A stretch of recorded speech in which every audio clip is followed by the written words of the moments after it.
दोस्तों, क्या आपके भी बाल झड़ रहे हैं या बोन्स आपकी दिक्कत कर रही हैं? ऐसी कई प्रॉब्लम्स हैं जिनसे आप परेशान होते रहते हैं। लेकिन दोस्तों, क्या आप जानते हैं आपके इन सभी प्रॉब्लम्स का सोल्यूशन है मेरे पास, और इस सोल्यूशन का नाम है दोस्तों फिश ऑयल। अगर आप में से कुछ मेरे भाई बंधु बॉडी बिल्डर हैं या बनने की सोच रहे हैं तो वो जानते होंगे कि फिश ऑयल कितने काम की चीज है। लेकिन फंडा ये है कि आखिर इस ऑयल में मिलता क्या है, क्या इसके कोई नुकसान भी हैं या सिर्फ फायदे ही फायदे हैं, और आखिर ये बनता कैसे है।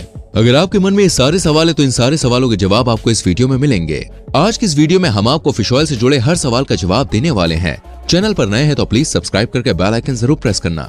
सबसे पहले तो ये जान लेते हैं कि मछली का तेल होता क्या है।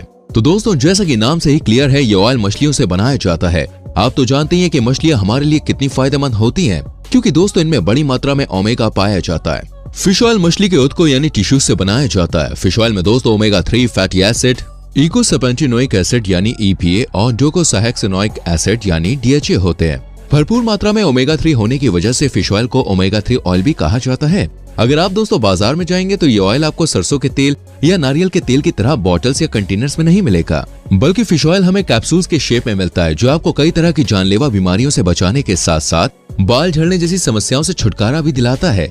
लेकिन अगर आप इसके फायदे से खुश होकर ज्यादा क्वांटिटी में फिश ऑयल लेना शुरू कर देते हैं तो ये घर से हॉस्पिटल तक का सफर भी तय करवा सकता है। कैसे, ये जानेंगे थोड़ी देर बाद। अब हम जानेंगे कि फिश ऑयल को फैक्ट्रियों में बनाया कैसे जाता है। दोस्तों, फिश ऑयल बनाने की शुरुआत होती है मछुआरों से। देखिए, सबसे पहले मछुआरे यानी कि फिशरमैन मछलियां पकड़ते हैं। अब इन मछुआरों से फिश ऑयल बनाने वाली कंपनियां इन मछलियों को खरीद लेती हैं। लेकिन ऐसा नहीं है कि इसके लिए हर तरह की मछलियां खरीद ली जाती हैं, बल्कि फिश ऑयल के लिए कुछ चुनिंदा मछलियों को ही काम में लिया जाता है, जिनमें हैरिंग, ट्यूना, मैकेरेल और एंकोइज जैसी मछलियां शामिल हैं। अब इन मछलियों को दोस्तों बड़े बड़े ट्रक्स में लोड करके फैक्ट्रियों तक पहुंचाया जाता है। इसके बाद यहाँ फैक्ट्रियों का बाकी सामान अनलोड होता है, वहीं इन मछलियों को भी अनलोड कर दिया जाता है। एक दिन में कई हजार मछलियों को इस तरह से लोड अनलोड किया जाता है, और आप मानेंगे नहीं, लेकिन एक दिन में फैक्ट्रियों में 50 मिलियन से भी ज्यादा की संख्या में फिश ऑयल के कैप्सूल्स बना लिए जाते हैं। मछलियों को अनलोड करने के बाद में उन्हें अच्छे से वॉश किया जाता है। कम से कम 2 से 3 बार साफ पानी से वॉश करने के बाद इन मछलियों को 90 से 95 के टेम्परेचर पर 15 से 20 मिनट तक बॉयल करने के लिए छोड़ दिया जाता है। उबलने के बाद सभी मछलियां पहले से ज्यादा सॉफ्ट हो जाती हैं और काफी हद तक उनकी स्मेल भी कम हो जाती है। इसके बाद इन मछलियों को ले जाया जाता है स्क्रू प्रेस मशीन की तरफ।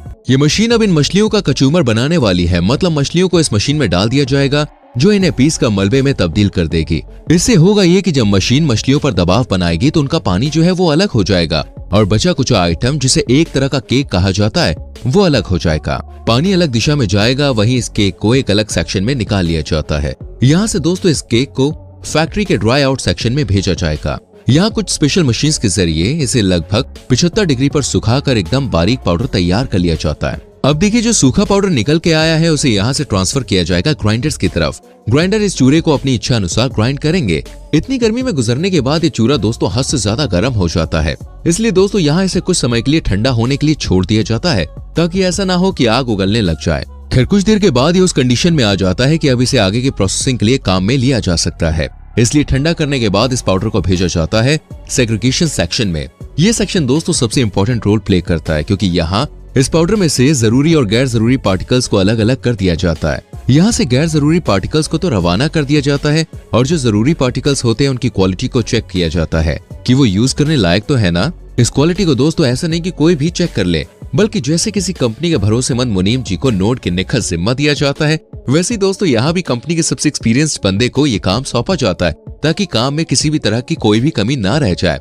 ऐसा देखिए इसलिए भी किया जाता है क्योंकि डॉक्टर्स लोगों को कई प्रॉब्लम्स में फिश ऑयल सजेस्ट करते हैं कि भाई आप फिश ऑयल का यूज कीजिए। अगर कोई भी कमी रह गई है तो सिर्फ कुछ चुनिंदा लोग ही नहीं, आम जन भी इससे बहुत हद तक प्रभावित होंगे। इसलिए कमी चाहे बड़ी हो या फिर छोटी हो, उस कमी को दूर करने में ही मैन्युफैक्चरर कंपनीज भरोसा करती हैं। अब बात कर लेते हैं दोस्तों उस लिक्विड की जो पाउडर से पहले ही अलग कर लिया गया था कचूमर बनाते समय। जी हाँ, ये लिक्विड अब कुछ ऐसा दिखाई देता है।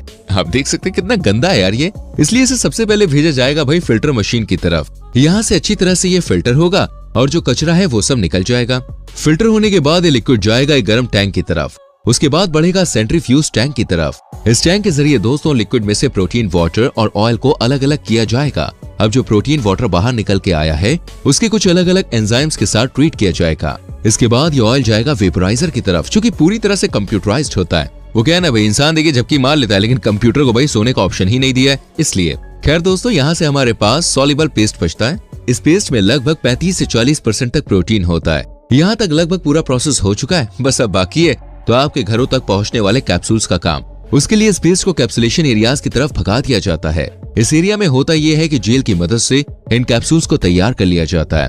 बाद में इन कैप्सूल्स को एक खास तरह के लिक्विड से नहला दिया जाता है। जी हाँ, ये भी नहाते हैं। इसलिए अपने शुरुआती दौर में दोस्तों ये कैप्सूल्स किसी बच्चे की तरह मासूम और सॉफ्ट होते हैं, लेकिन बढ़ती उम्र के साथ साथ जैसे जैसे सख्त होते जाते हैं वैसे वैसे इन कैप्सूल से भी ऑयल की जो परत है वो हटती जाती है और ये भी हार्ड होते चले जाते हैं।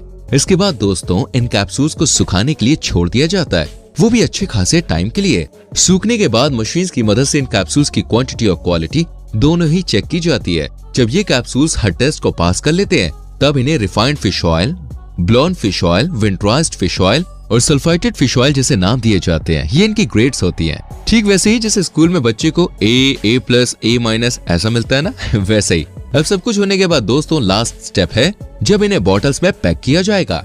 इसके लिए लेबल लगी बॉटल्स को एक नोजल के नीचे लाया जाता है, जहां मशीन अपने आप गिनती के हिसाब से एक बॉटल में इन कैप्सूल्स को भरती चलती है। बॉटल में भरने के बाद इन्हें कार्टून्स में पैक करके भिजवा दिया जाता है नजदीकी फार्मा कंपनीज के पास और यहाँ से सीधा पहुँचते हैं आपके घर तक। ये तो हो गया फिश ऑयल का मेकिंग प्रोसेस। चलिए अब ये भी जान लेते हैं कि आपके घर का दरवाजा खटखटाने के बाद ये आपको क्या क्या फायदा पहुंचाएंगे।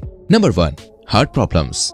दोस्तों फिश ऑयल आपको दिल के संबंधित रोगों जैसे कार्डियक अरेस्ट यानी दिल का दौरा जैसी प्रॉब्लम से छुटकारा दिला सकता है। ऐसा इसलिए क्योंकि फिश ऑयल ट्राइग्लिसराइड यानी लिपिड फैट को कम करता है। इससे दिल से जुड़ी बीमारियों का जो खतरा है वो कम होता है। Number 2, bones. अगर आपको भी घुटनों में दर्द रहता है, हड्डियां चरमर करती हैं, तो फिश ऑयल आपके लिए रामबाण साबित हो सकता है। फिश ऑयल ऑस्टियोपोरोसिस नाम की हड्डियों से जुड़ी बीमारी को ठीक करता है। ऐसा इसलिए क्योंकि फिश ऑयल में ओमेगा 3 बोले तो फैटी एसिड मौजूद होता है, जो हड्डियों और उनके आसपास के टिश्यूज में मौजूद खनिजों की मात्रा को कम करता है। इससे हड्डियां मजबूत होती हैं। फिश ऑयल आपको दोस्तों गठिया के दर्द से भी छुट्टी दिला सकता है। Number 3, diabetes. इंसुलिन के इंजेक्शन ले लेकर बॉस जान निकल रही है तो देखो टेंशन की कोई बात नहीं है, क्योंकि ये है फिश ऑयल। मर्ज चाहे जैसा भी हो, हर मर्ज की दवा है। Fish oil supplement insulin sensitivity को बढ़ाकर टाइप 2 डायबिटीज से परेशान लोगों के लिए बहुत फायदेमंद है। देखिए ऐसा हम नहीं बल्कि आपके डॉक्टर्स ही कहते हैं। हाँ देखिए वो बात अलग है कि अभी थोड़ी रिसर्च बाकी है, फिर पक्का कह दिया जाएगा। इसके अलावा ये आपके इम्यून सिस्टम, डाइजेस्टिव सिस्टम, झड़ते बालों को रोकने और आंखों के लिए बहुत फायदेमंद होता है। अगर आप डिप्रेशन या एंजाइटी के शिकार हैं तब भी आपको दोस्तों फिश ऑयल काम में लेना चाहिए। अब इतने सारे फायदे जानकर कुछ लोग तो भाई ये सोचेंगे यार रोजाना कम से कम 4 कैप्सूल तो खा ही जाऊंगा। तो भाई साहब अगर आपके दिमागी घोड़े भी ऐसा कह रहे हैं ना तो उन्हें जरा आराम दीजिए। जी हाँ, और मेरी बात सुनिए। देखिए वैसे तो डॉक्टर्स जिम कर रहे लोगों के अलावा एथलीट्स और आम लोगों को भी फिश ऑयल के कैप्सूल्स खाने की सलाह देते हैं, लेकिन एक निश्चित क्वांटिटी में। वो उन्हीं पे डिपेंड करता है अकॉर्डिंग टू योर बॉडी। हमारी मेहनत अगर आपको पसंद आई है तो फटाफट से यार वीडियो को लाइक करो, शेयर करो, ताकि बाकी लोग भी फिश ऑयल से जुड़े फायदों के बारे में जान सके। आने वाली वीडियोस को देखने के लिए चैनल को सब्सक्राइब करके बेल आइकन प्रेस करें, जिससे आपसे आने वाली वीडियोस मिस ना हो। हम मिलेंगे आपसे अगली वीडियो में। अपना बहुत ख्याल रखें। Bye bye, take care.